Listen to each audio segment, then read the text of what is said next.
the third and final lesson learned from The Last Dance. Again, as I was saying, The Last Dance is a show based on the Chicago Bulls' glorious years with Michael Jordan at the helm, and it discusses all things, basketball, and it's a great show. If you haven't watched it, I highly recommend you watch it. So the third lesson that we're learning here is throughout the show, you actually see the players. You see Jordan, you see Dennis Rodman, you see Scottie Pippen.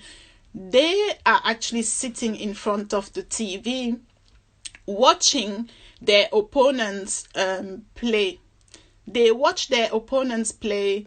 They watch their opponents play. Why do they watch their opponents play?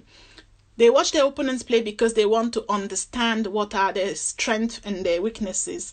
It's very, very important for you to have an understanding of where your competition stands. You need to be able to clearly understand what is your competition's strength and your competition's weakness, because that's what you're going to use to also help inform your own strategy.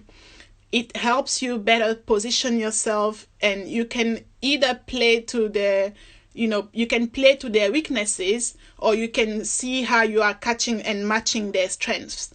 Very, very important.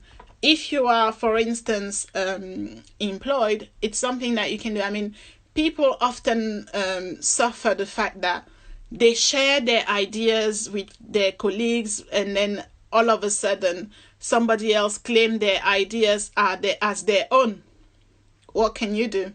The idea is now out there in the world, and it's been claimed by somebody else. So you need to be super careful who you're sharing your ideas with. I would say you need to share your ideas with the people who matters, the decision makers. They need to know that the idea is definitely coming from you. So there you have it. We've discussed 3 lessons that we've learned from